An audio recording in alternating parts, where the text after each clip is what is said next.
Bagaimana cara Anda menang tanpa harus mengayunkan pedang atau melontarkan kata-kata kasar? Pertanyaan ini seringkali menghantui pikiran para pemikir besar. Namun bagi Abu Nawas, jawabannya terletak pada sebuah seni yang jarang dikuasai orang, ketenangan total. Di tengah riuh rendahnya kota Baghdad yang legendaris, hiduplah sosok yang namanya akan terus dikenang, bukan karena kekuasaannya, melainkan karena kecerdasannya yang tak tertandingi. Abu Nawas seringkali dianggap sebagai pelawak, namun di balik tawa itu tersimpan strategi yang mampu menjatuhkan lawan paling kuat sekalipun. Hari ini, kita akan membedah sebuah kasus di mana dia menghadapi ancaman yang bisa mengakhiri hidupnya. Ini bukan sekedar cerita, ini adalah analisis tentang bagaimana diam bisa menjadi serangan yang paling mematikan bagi lawan yang sombong. Kisah ini bermula di sebuah sudut gelap kota, di mana seorang saudagar kaya yang penuh dengan rasa iri mulai merencanakan sesuatu yang jahat. Saudagar ini merasa terancam oleh pengaruh Abu Nawas yang semakin besar di istana khalifah. Dia merasa bahwa kecerdasan Abu Nawas hanyalah keberuntungan belaka yang harus segera diakhiri. Dengan hati yang penuh kebencian, dia mengumpulkan orang-orang kepercayaannya untuk menyusun sebuah jebakan yang sangat licik. Mereka ingin menjebak Abu Nawas dalam sebuah tuduhan pencurian yang mustahil bisa dibantah. Logikanya sederhana, jika Abu Nawas mencoba membela diri, dia akan terlihat panik dan bersalah. Inilah pemicu konflik yang akan menguji batas ketenangan sang maestro akal ini. Saudagar itu mulai menyebarkan rumor bahwa sebuah permata berharga milik kerajaan telah ditemukan di tangan Abu Nawas. Berita ini menyebar seperti api di tengah padang rumput kering, memicu spekulasi di setiap kedai kopi di Baghdad. Masyarakat yang tadinya mengagumi Abu Nawas mulai merasa ragu dan bertanya-tanya, apakah sang pahlawan mereka benar-benar telah jatuh dalam godaan harta? Sementara itu, Abu Nawas sendiri tampak tidak terganggu sama sekali oleh gosip yang beredar luas tersebut.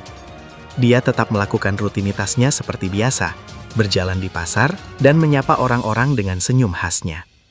Ketidakpeduliannya ini justru membuat sang saudagar semakin penasaran dan sedikit merasa frustrasi karena reaksinya tidak sesuai harapan. Strategi diam Abu Nawas sebenarnya sudah dimulai sejak detik pertama fitnah ini dilontarkan.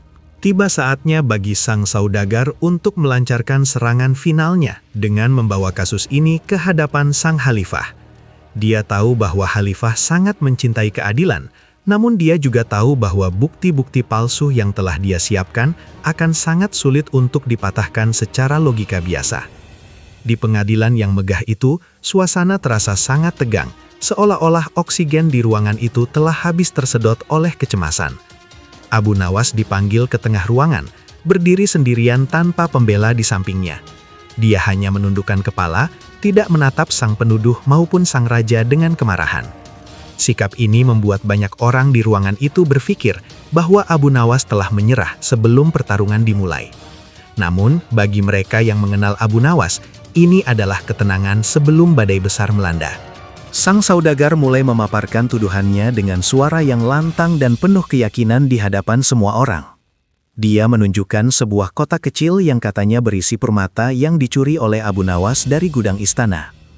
Setiap kata yang dia ucapkan dirancang untuk memojokkan Abu Nawas ke dalam sudut yang gelap tanpa jalan keluar. Penonton di pengadilan mulai berbisik. Beberapa merasa sedih melihat nasib Abu Nawas yang tampak berada di ujung tanduk. Namun jika Anda perhatikan mata Abu Nawas, tidak ada sedikit pun ketakutan yang terpancar dari sana. Dia membiarkan sang saudagar terus berbicara, membiarkan kebohongan itu menumpuk setinggi gunung.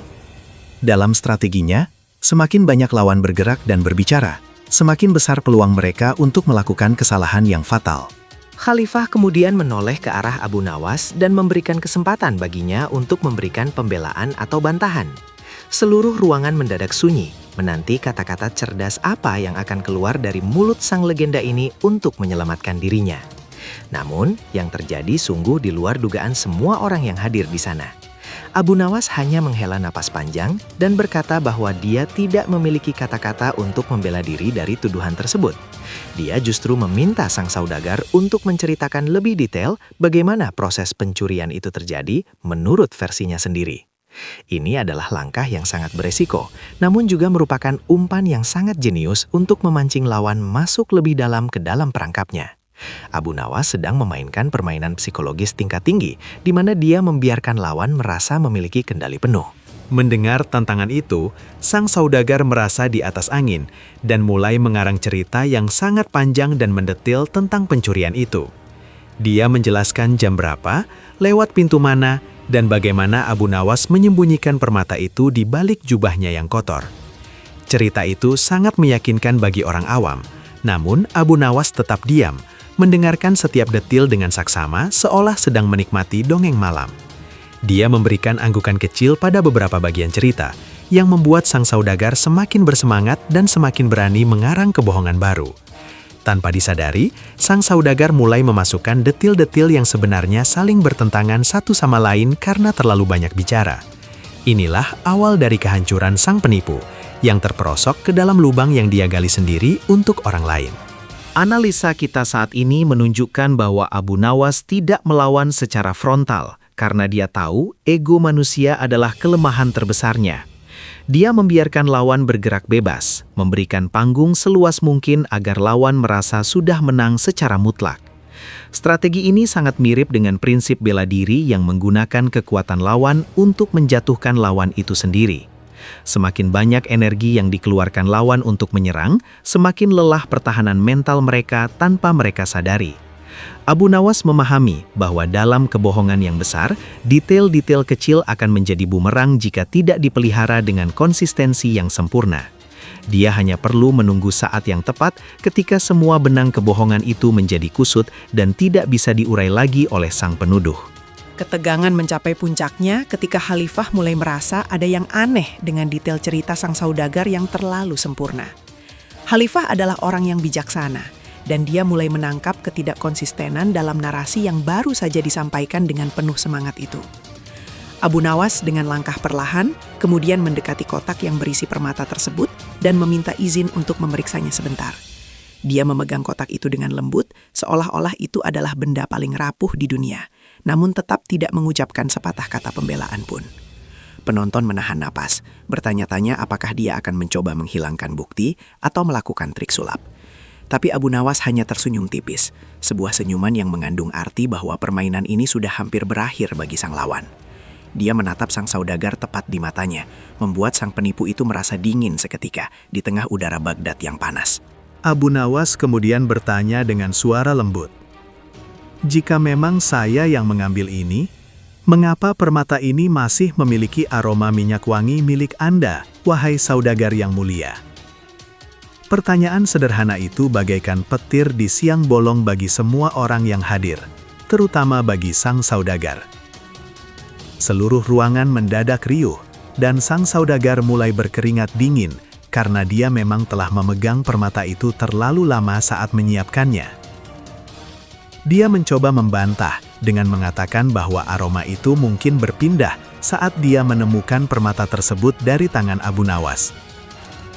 Namun Abu Nawas kembali diam, membiarkan kebingungan sang saudagar menjadi jawaban yang paling jujur bagi Khalifah dan semua saksi. Keheningan Abu Nawas setelah pertanyaan itu memberikan ruang bagi semua orang untuk menyimpulkan sendiri apa yang sebenarnya terjadi. Ini adalah fase konspirasi yang paling menarik, di mana kita melihat bagaimana semakin banyak lawan bergerak, semakin banyak kesalahan yang mereka buat. Sang saudagar, dalam kepanikannya, mulai memberikan alasan-alasan baru yang justru semakin memperburuk posisinya di mata hukum. Dia mencoba menyalahkan pembantunya, lalu menyalahkan penjaga istana, menciptakan jaringan kebohongan yang semakin tidak masuk akal untuk diikuti. Abu Nawas tetap berdiri tenang, memberikan kesan bahwa dia hanyalah penonton dalam pertunjukan komedi yang dibintangi oleh musuhnya sendiri. Strategi diam Abu Nawas bukan berarti dia pasif, melainkan dia sedang mengamati setiap retakan dalam argumen lawan untuk kemudian dihancurkan pada saat yang tepat. Kehancuran sang saudagar bukan datang dari serangan luar, melainkan dari dalam pikirannya yang tertekan oleh keheningan lawannya. Khalifah yang sudah kehilangan kesabaran memerintahkan penggeledahan mendadak ke rumah sang saudagar untuk mencari bukti tambahan atas kecurigaannya. Abu Nawas tetap diam, tidak menambahkan bumbu apapun pada perintah raja. karena dia tahu kebenaran memiliki jalannya sendiri untuk muncul ke permukaan. Seluruh hadirin di pengadilan menunggu dengan cemas selama beberapa jam, sementara para penjaga menjalankan tugas mereka di kediaman sang penuduh.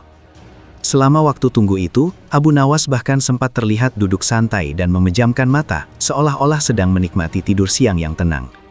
Ketenangan yang luar biasa ini membuat sang saudagar semakin hancur secara mental, karena dia merasa tidak bisa membaca apa yang ada di pikiran Abu Nawas. Disinilah kita belajar bahwa ketidakpastian adalah musuh terbesar bagi mereka yang memiliki niat jahat. Akhirnya, para penjaga kembali dengan membawa sebuah kotak lain yang identik dengan yang ada di pengadilan, yang berisi catatan rencana licik sang saudagar. Ternyata, dalam kesombongannya, sang saudagar mendokumentasikan setiap langkah jebakannya untuk merayakan keberhasilannya nanti di depan teman-temannya. Ini adalah bukti konkret yang tidak bisa dibantah lagi, sebuah kesialan yang dipicu oleh rasa percaya diri yang berlebihan dan kurangnya perhitungan. Abu Nawas hanya tersenyum tipis saat bukti itu dibacakan di depan umum, tanpa ada rasa dendam atau keinginan untuk mengejek sang lawan. Dia telah menang total tanpa harus mengeluarkan satupun kata cacian atau melakukan perlawanan fisik yang melelahkan. Semua orang di ruangan itu akhirnya sadar bahwa mereka baru saja menyaksikan sebuah mahakarya strategi yang dilakukan oleh seorang jenius.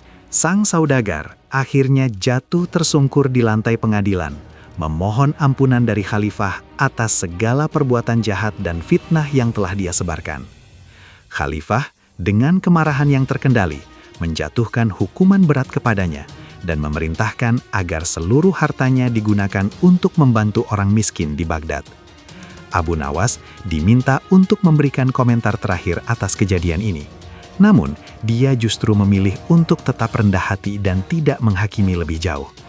Dia hanya mengatakan bahwa setiap orang adalah arsitek bagi nasibnya sendiri, dan terkadang desain yang kita buat untuk menjatuhkan orang lain justru akan menimpa diri kita sendiri. Kalimat pendek ini menutup kasus tersebut dengan sebuah kebijaksanaan yang sangat dalam bagi semua yang mendengarnya. Kemenangan ini bukan tentang permata, melainkan tentang integritas dan kecerdasan emosional yang luar biasa. Mari kita bedah lebih dalam mengapa strategi diam ini begitu efektif dalam konteks true crime sejarah seperti kisah Abu Nawas ini. Dalam banyak kasus, ketika seseorang dituduh melakukan sesuatu, insting pertama mereka adalah untuk berteriak, membela diri, atau menyerang balik dengan kemarahan.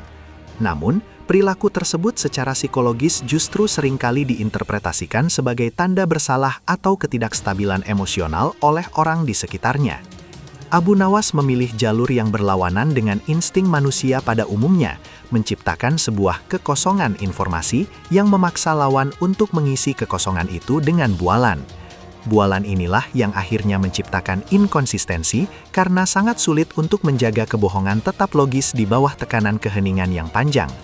Inilah rahasia sejati dari menang tanpa bertarung yang seringkali kita abaikan dalam kehidupan sehari-hari kita. Dalam dunia modern saat ini, kita seringkali merasa perlu untuk segera merespon setiap kritik atau serangan yang datang melalui media sosial atau lingkungan kerja. Kita merasa bahwa jika kita tidak segera menjawab, maka kita akan terlihat lemah atau kalah di hadapan publik. Padahal, pelajaran dari Abu Nawas mengajarkan kita bahwa merespons dengan cepat seringkali merupakan tanda bahwa kita dikendalikan oleh agenda lawan kita. Dengan mengambil waktu sejenak, atau bahkan tetap diam ketika serangan itu tidak berdasar, kita sebenarnya sedang mengambil kendali atas situasi tersebut. Kita membiarkan debu mereda, membiarkan kebenaran menunjukkan dirinya sendiri, dan membiarkan lawan kita kehabisan nafas karena menyerang bayangan. Kemenangan sejati tidak selalu membutuhkan suara yang keras, namun membutuhkan pikiran yang jernih dan kesabaran yang luar biasa luas.